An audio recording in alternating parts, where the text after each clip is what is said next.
how school lunches have changed since the 1900s. At the turn of the 20th century, school lunch didn't exist. Since then, it has come a long way. The school lunches of today were shaped by business, science, and politics. Most children in the early 1900s went home for lunch. In some rural communities, school children brought food from home. However, more and more parents took jobs outside the home. Many children were left without food options. Volunteer organizations became the main source for school lunches. These meals were low-cost and subsidized. By 1912, more than 40 cities across the U.S. offered 3-cent meals. Usually they included pea soup, lentils, rice, and a piece of bread.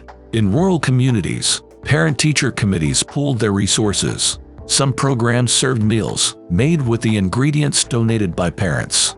But even these innovative efforts weren't enough. In the 1920s, the idea of providing a hot lunch became popular. Lunches started to include boiled meats and creamed vegetables. But health experts warned that these meals were nutritionally deficient. Schools began tracking students' health and teaching them how to cook. The Great Depression brought more changes.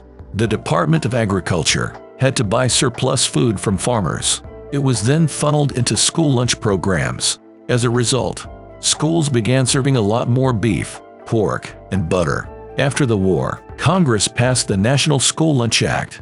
It further expanded the availability of school lunches. The program still relied on agricultural surplus. Then the baby boomers came along, and the food industry grew. By 1952, school lunch had become a $415 million business. Private companies began contracting with school districts. Children were fed rich protein-heavy dishes. Ethnic foods like pizza and enchiladas also appeared on school menus.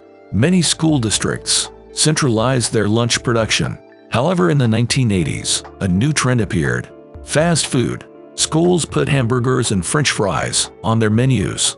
In 1981, the federal lunch program made headlines. The changes to nutrition guidelines classified ketchup as a vegetable. It got even worse in the 1990s. Many schools didn't just serve fast food dishes. They simply let fast food operators into their cafeterias. Schools happily accepted the money. Meanwhile, fast food companies were eager to reach young consumers. Childhood obesity rates began to climb, but so did public concern. School lunches got healthier in the 2000s. Many schools added fresh fruit and vegetables. In 2010, President Barack Obama signed the Healthy Hunger Free Kids Act. The bill revamped the federal lunch program's nutrition standards. First Lady Michelle Obama made kids' nutrition and fitness her priority. She even set up a vegetable garden in the White House. Some schools followed her example. Healthy eating gained cultural momentum. The Trump administration tried to roll back school lunch regulations. However, a federal judge rejected these attempts.